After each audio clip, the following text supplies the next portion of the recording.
Hello, everybody, and welcome back to another edition of A Handful of Hope. I'm so happy and grateful to have Gary Smith with us here today. With the release of his latest book, Purpose Driven Achievement, Gary Smith is on a mission to help people discover and achieve their unique and very special purpose in life. With over 45 years experience in the business world, including 22 years as an entrepreneur and business owner, Gary has discovered the major key not just to success, but to that of happiness and fulfillment in life. And he shares this key with audiences around the world. Join Gary for a time of inspiration, education, as he helps you understand the power of purpose. Gary, welcome, and thank you so very much for being here. Oh, Jesse, it's absolutely a pleasure to be with you. I'm looking forward to our conversation today. Me too. And I have to tell you all, so Purpose-Driven Achievement, I've read this book and I actually read it through once and I reread it again briefly to just review my notes. It is such a great, succinct book on purpose and really tapping into the magic of what purpose does and how it can show up in your life. And I am such a huge fan of purpose that I purposely wore my Captain America t-shirt today because I think Captain America is the embodiment of the superhero who is very clearly purpose and mission driven. And he's the one that's able to do extraordinary things. He's always been my most favorite superhero simply because of that. And yeah, Gary, I'm excited to have this purpose conversation with you today. And let's start off with just, and I'll also share this too. I've been looking at wordsmithing my purpose. I think it's evolved in such a way that I've been thinking of ways to tighten it up and evolve it. And I have to say, Gary, going through your book, I got some clarity on what that new iteration of it was. That just helped it really make sense. And I just want to thank you for that. And let's start off with just purpose for folks and defining what it is and why it is so important for people to have purpose in life. Well, I think that purpose is the answer to the question, why am I here? I firmly believe that God didn't put us on this planet just to occupy space and suck up oxygen. And I think that as we dig into it, we'll find that there are probably two purposes that people have. One is a general purpose. I think we would all agree that we're all here on this planet to be able to not only live a life that's enjoyable and hopefully fulfilling, but to add value and to leave the world a little bit better than we found it. But I think that there's a specific purpose that each one of us has, and that comes at the intersection of three things. It's number one, looking at what are my passions and what my interests are in life. The second thing is looking and evaluating what gifts and what skill sets have I accumulated thus far in my life, and then how do those come together into something where I can add meaningful value to the world. And for me, purpose is so important and so foundational because if we don't have a purpose, what do we anchor ourselves to? We just sort of float through life. And when we have situations, as you and I were talking about earlier, Jesse, where a thing like a pandemic hits, we just get blown away. But if we have a solid purpose that we've defined, and we know why we're here, we know what we're trying to accomplish, we have something to ground ourselves on to help us get through all of the storms that we're going to face in life. And that's why I think it's so incredibly important. We were talking about, from our individual observations, Gary, beforehand, about one of the struggles that we've experienced people through this pandemic time is there's this lack of clarity, lack of certainty oftentimes from leadership. And that also shows up often in one's own life. They're not quite sure about why they're here, what the greater meaning of life, greater purpose of their business, why they're going to work is. And one of the beautiful things about purpose for folks is it can give them that clarity and certainty, especially at times when it seems so uncertain and there's such a lack of clarity. Absolutely true. Absolutely true. And as you said, people are looking to leaders now for certainty. And as we discussed before, we can't give that to them because we don't know what's coming next. We don't know what the next phase of the pandemic is going to be. We don't know what the next phase of the political life in our country is going to look like. But what we can do is help them get clarity. And the clarity says, based on where we are and what we know right now, here's what we're going to do. And then as the situation changes and as we learn more and we experience more, we'll adjust our course. And I think that ties back to purpose, because depending on where you are and what you're experiencing in your life, you may have a core purpose, but that purpose is going to express itself in different ways. So as an example, I mean, even if we take out all of the factors that we've gone through in 2020, and we just look at a normal life, I can have a purpose in life to accomplish something, but I'm going to express that purpose differently when I'm in my 20s, just starting out my career, than I am when I'm in my 60s now. It's still the same purpose, but how I go about expressing it, how I combine my skills and my abilities to achieve that purpose is going to be different. And so we have to be sensitive to that. But I'm finding that those people who do have clarity, who do have a purpose, and who know why they're here and what they're doing, emotionally are doing extremely better than those who don't have a purpose. Gary, can you expand a little bit on the discussion about the evolution of purpose and how we express it? And this is a really interesting topic because I've had conversations recently with folks who are in this almost life transitory space. And it's what they've always done to derive meaning seems to not be working in the same capacity it was before. And they have this direction that they've always felt they're supposed to follow, but now it's shifted. And whether that's because of the external world or just whatever is going on for them, I'm wondering if you could speak a little bit more about the evolution of purpose and how we can, perhaps explore evolving our purpose, or how we can begin to lean into examining what an evolution of purpose might look like for us. Okay. I think that, and you're right, there are a lot of people who have a purpose, and they've been using their current pursuits in life, as a career, as an example, to be able to achieve that purpose. But then the pandemic comes along, and the company that they're working for goes under, and all of a sudden they're out in the marketplace trying to find work, not quite sure what to do. Maybe for several months they've had no employment, and so the stress is setting in, and we tend to focus on the stress rather than looking at life from the standpoint of, okay, there's been a shift here. How do I move forward from here?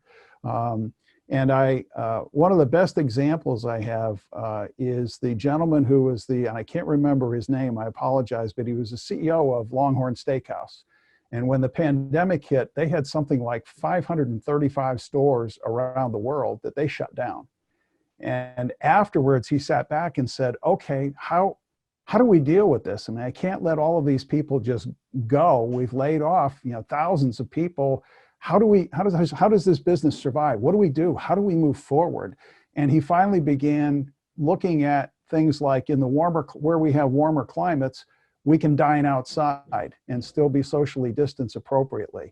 We can offer takeout. We've never had takeout before, but we can offer takeout food. And they even got to a point of saying, hey, if you want to cook your meat at home, we'll sell you the beef. Just come and pick it up. And I think that's sort of the mindset that we have to have, because it's very, very natural for us as humans to look to the negative side of things and sort of say, oh, woe is me, I don't know what to do. And we sort of become that downward spiral rather than looking at life and saying, you know what? It is what it is. It's neither good nor bad. It's just the circumstance that I find myself in right now. How can I repurpose the skills that I have? How can I add value in a different area? And sometimes it's just being willing to take the time and grab a pencil and paper and sit down and just crunch the stuff out.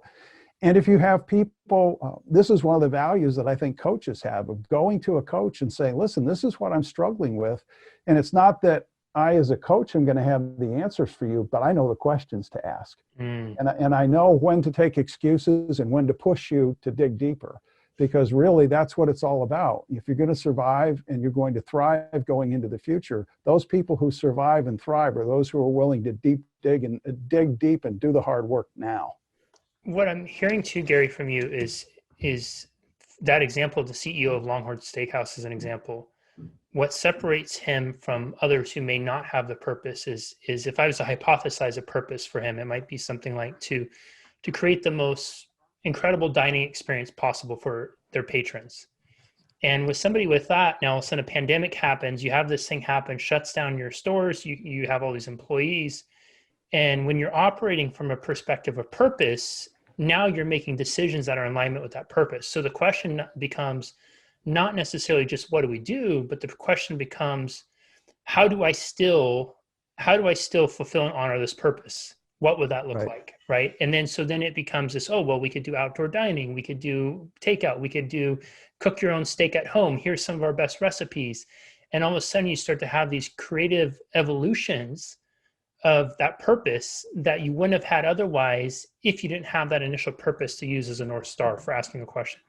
That's absolutely right. I think, Jesse, you hit the nail on the head right there, that rather than looking at it and saying, oh my goodness, what am I going to do? The question then shifts and becomes, how do I continue to fulfill my purpose within the framework of current circumstances? And oh, by the way, I don't know is not an acceptable answer.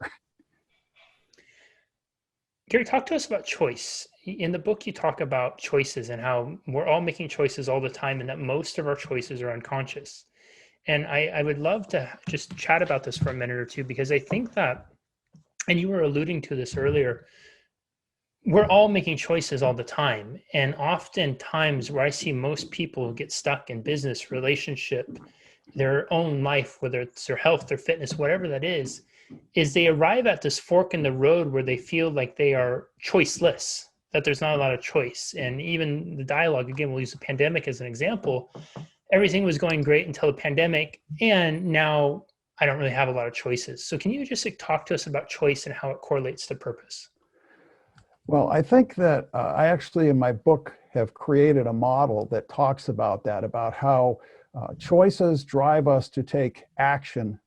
Action produces results, and the results that we create have an impact.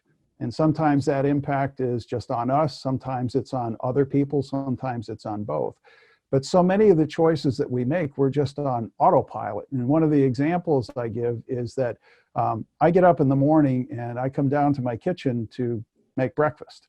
And I have a choice to make. I have a choice between a heart-healthy bowl of oatmeal and a leftover Boston cream donut from last night.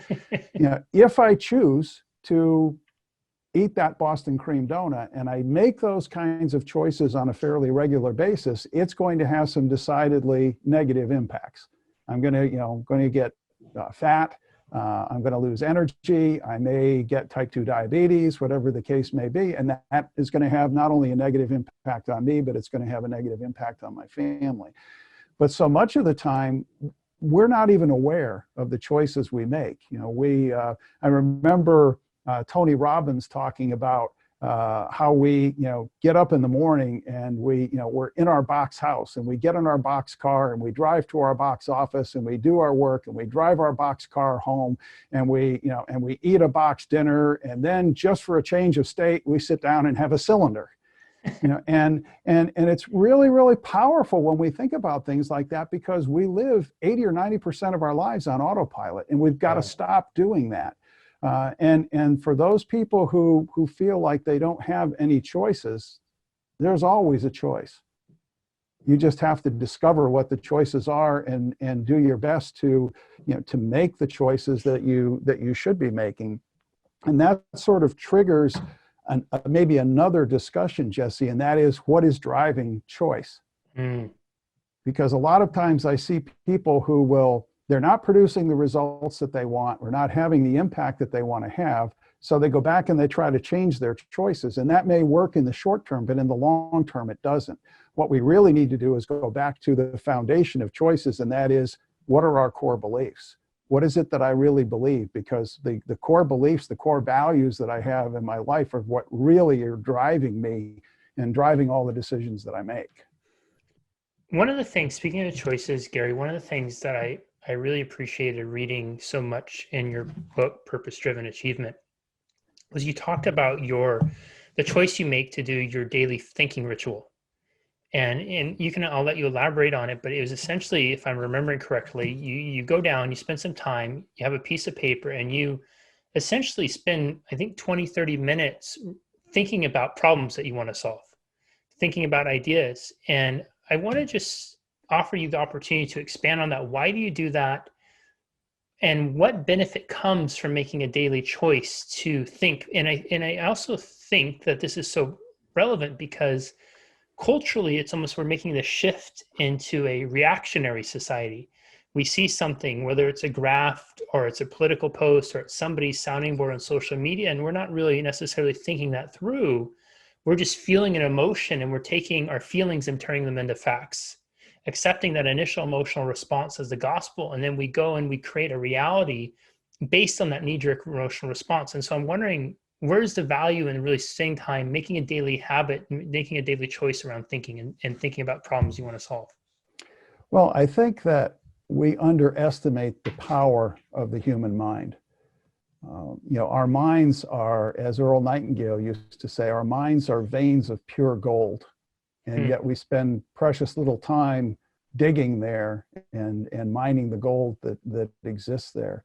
And that's one of the things that I found. I started doing this practice about 25 years ago. And I get up in the morning before anybody else in the house is up, and I make a pot of coffee, and I sit here in my office and grab a clean sheet of paper, and I write one problem, just one problem that I'm trying to solve on the top of that page. And I try to come up with at least 20 things that I can do to solve that problem. And I spend an hour doing that. And when I first started doing it, it was almost sort of discouraging because most of the ideas I came up with weren't any good. And yet what happened is that I began to understand that we have two minds. We have our finite mind and we have our subconscious mind. And our subconscious mind is not bounded by time and space the way our finite mind is. And what happens when you start doing that focused thinking, you start putting that energy into it, you pass that problem over the barrier to your subconscious mind. And what I discovered after doing this for several months is that as I was going about my normal daily activities, some really good ideas would start to pop into my head. And where they were coming from, I had no idea. But all of a sudden, I would start coming up with better ideas, and I could write them down, take action on them. And that is what has really driven me a lot in the achievement of my purpose for the last 25 years, is just really saying, okay, over this next 6 months, what is it that I really want to achieve? And how do I go about doing it? How can I help people find their purpose? How can I continue to develop the thought process along with that? And by focusing in on that, I continually get, I guess, what you'd call revelations about things that I can do differently, or things that I can do better, or new things that I can do. So it's a very, very powerful tool if people will use it. One of the things that I recall reading in the book, Gary, was talking about that many of us will self-sabotage our path to success. And specifically, one of the primary ways we self-sabotage ourselves is by not asking for help. We withhold asking for help. So can you talk about why do we, first of all, withhold asking for help when it's such a critical piece to becoming successful? And for those who are listening, watching right now, who have notoriously been people who have been hesitant to ask for help, and I'll put my hand up with this too. For much of my career, I have struggled with the asking for help because I carried the proverbial chip on my shoulder that I had to do it all alone, and that's what would define me as a man, and that guys are supposed to have it all solved, and whatever excuse to not ask for help that there was, I would probably use it at some point. And I know it cost me dearly in things that I could have done. I could have grown in every aspect of my life, whether it was relationships, whether it was just self-relationship, and in my business. So can you talk a little bit about asking for help? It's interesting that you have postured that the way you have, Jesse, because about 80% of the clients that I have are women. Women are not afraid to ask for help. Men are. We're notorious for thinking that we have to live life in isolation, that we're the ones who are responsible for solving problems. And if we are unable to do that, then and we have to ask for help. It's almost like we see ourselves as being less rather than being more. And I think the other thing too is that men are very sensitive about being judged. And that's one of the things that I try to communicate with people as a coach. My job as a coach is not to criticize anything. It's to point to reality and to say it is what it is. I'm not making any judgments about right, wrong, good, bad, and different. Let's just realize that where you are is reality. Let's understand that clearly, because until we do that, we can't plot a path forward. Mm. And I think that one of the comments I make to people is that even coaches need coaches. I mean, I'm a coach. I've been a coach for 22 years now. I have 3 coaches. People that I tap into on a regular basis. I have, one who helps me with strategy, one is an accountability partner, and the other is just a general friend that I can talk to, and we can talk openly about things that I'm struggling with. And I think that a lot of times people will look at us and say, well, gee, you're supposed to have all the answers. I don't have all the answers. I got all the questions. But my job is not to tell you what to do. My job is to help you discover what you should be doing. And ultimately, I'm just going to ask the questions. You're the one who has to answer the questions. And so if men can get over the hurdle and realize that when they're engaging a coach, you're not engaging someone who's going to look at you and say, you're stupid, this is what you need to do. They're going to be working with someone who's going to come alongside them as a friend, as a mentor, to understand the situation that they're in and to help them process the information. And ultimately, when we do that, all of us wind up being better people. We become more capable, we add more value. And so I think that we just have to fundamentally change our mindset about how we look at this stuff and realize that, just like going to the doctor when you're sick, there's no shame in going to your doctor if you're not feeling well. Well, there's no shame in going to a coach when you need help. That shame thing is such an interesting word, because it's so interesting on how we will define our ability by, oh, if I don't have the answer, then I'm not this, and therefore then I feel shame instead. And I do some mentorship, Gary, for widowers, for men who have lost their spouses. And what's incredibly fascinating about these men is how deeply they struggle with this piece. And then in so doing, they're wrestling with that shame, often with shame and guilt at a much more deeper and more intimate level.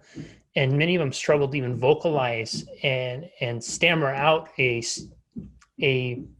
how do we say it, a messy ask for help, because they are so stuck in wrestling with those emotions and the identity they have to attach to those emotions of what it means to be a man, of what it means to be a problem solver, of what it means to be a provider, what it means to be to have all the answers, and then ultimately arrive at a place where they didn't have the ultimate answer. And I guess this leads to an interesting question. One of the things I found that folks have struggled with in the area of purpose is many of them will attribute purpose, and maybe not intentionally. They don't intentionally define a purpose like you're advocating for in your book, but they will attribute purpose to their role or their identity. So I'm a parent and I'm a purpose. And then what happens, you have your parent for 18 years, kids grow up, they go off to school, and all of a sudden that purpose that you biologically kind of kicked in, which was about clothing the child, raising the child, making the child a self-sufficient human, now they're off. And then all of a sudden here you are, you're in your 40s, your 50s, wherever that is. And then what's left? Life's in front of you. So maybe we can speak to those folks a little bit about, if you're at a space right now where you've allowed your biology to define your purpose, and maybe you haven't put it into succinct words, how might they expand or evolve their purpose to have it become more than just an identity piece? I think there's a couple of things that we can do there. One is to realize that in your example as a parent, my purpose is not in being a parent. That's just how my purpose is expressing itself right now. And that is in creating human beings who are going to grow up and become meaningful members of society and contribute value to that society. So I think that's one thing. We can sort of reframe that and realize that, yes, that's how my purpose is expressing itself right now, but it is not my purpose. The second thing that we can do is to look long-term and not short-term. And that's where Stephen Covey's comment about begin with the end in mind. What is it that we really want our life? Because let's face it, we all get busy. We all get caught up in the day-to-day stuff at life. And so we're busy right here in front of ourselves, and we're not looking beyond that. And that's why in the book and in one of the classes that I have taught in the past, I challenge the students to go to the end of your life. Imagine yourself being 90 years old, and not just think about it intellectually, but visualize yourself at 90 years old. What are you going to look like? What are you going to feel like? And then imagine yourself being terminally ill. Your doctor has just left your bedside. You've got less than 24 hours to live. At that point in time, as you look back on your life, what are the things you are going to be important to you? As an example, what things have you accomplished in your life that you're most proud of? What are some of the things that you've done in your life that you wish you hadn't done? And as you begin to ask yourself those kinds of questions and begin to probe that, you begin to find the threads of who you are as a human being and what's really, really important to you in life. And then you can take those things and you can weave them together into the tapestry that, to your the initial statement on your website, the time is now to build your amazing future.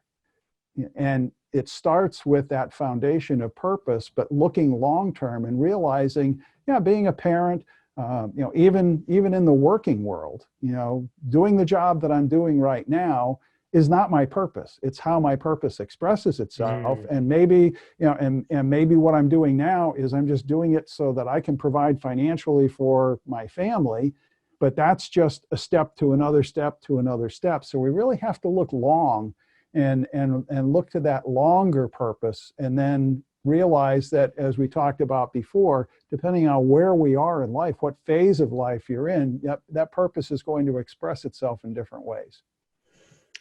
Gary, before I ask my final question, where can people find and connect with you? The best place to find me is at www.gary, middle initial L, Smith.com, GaryLSmith.com. You can also find me on Facebook. It's at Gary L. Smith, LLC. And on Instagram, it's Gary_L_Smith. So I'd welcome people to check it out. If they have any questions or anything that they'd like to discuss, just reach out to me. I'm here. I'm more than happy to help.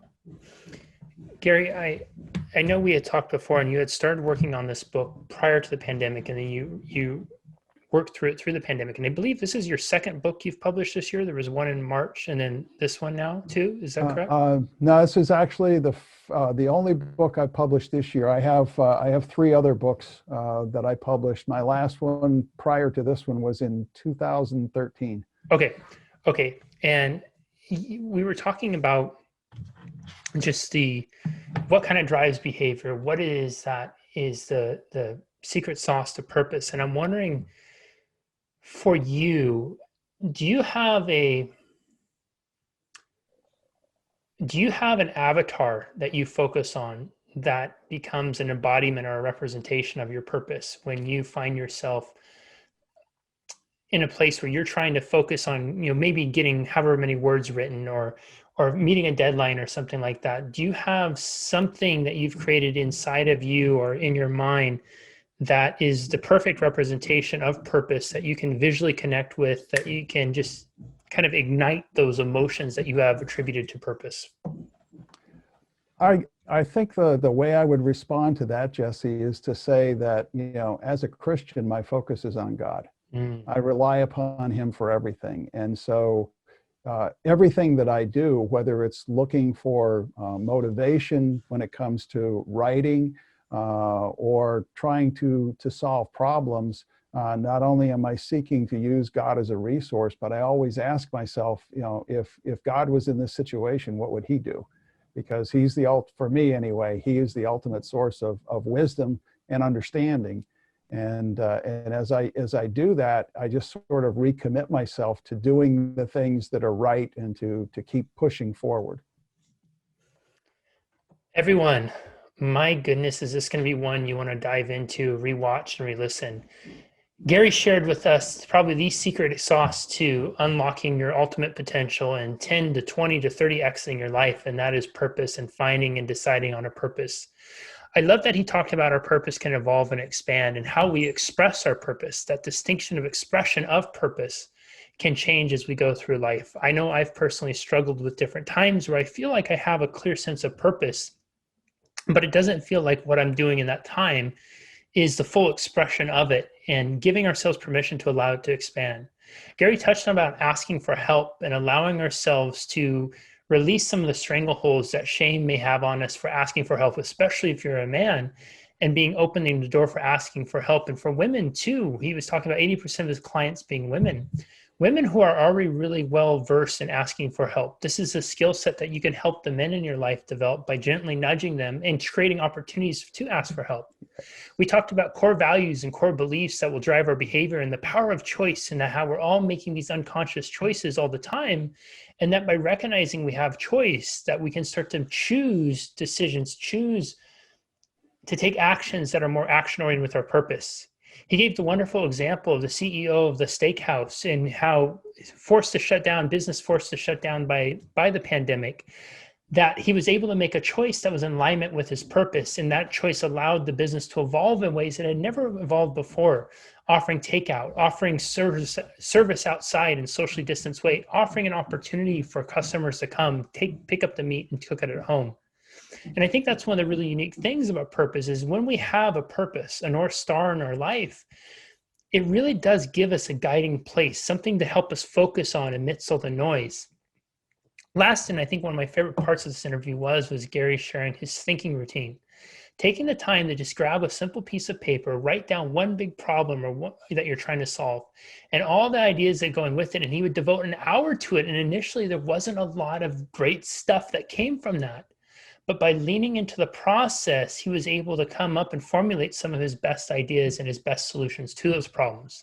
And there's two things to take away from that. Number one, how important it is for you to, as Earl Nightingale said, mine the gold that is your mind. But number two is lean into the processes, lean into the decisions you decide to make. Oftentimes in this world where we're looking for instant gratification, we're always avoiding pain because pleasure is so abundant. When you first try something out, it will not likely go in the way you want. You are probably not going to win a Grammy with your first song you record. You are probably not going to be in the NBA bound the first time you go pick up a basketball. But what you will find is that if you continue to commit to the process of it, commit to the process of a daily thinking, then you will start to mine through the rock and finally uncover the gold. Gary, this has been such an incredible opportunity to spend this time with you. Thank you so very much for being here with us. Again, everyone, it's Purpose-Driven Achievement by Gary Smith. You can find it online. You'll see the links here in the notes and online. I highly recommend it. It was a great read and an excellent companion guide for what it means to have purpose and using it in your business and life. Gary, thank you so much. Oh, Jesse, it's been a real pleasure. Thank you so much for being so gracious and having me on today. Absolutely. We will see you next time, everybody, on another edition of A Handful of Hope. Bye-bye.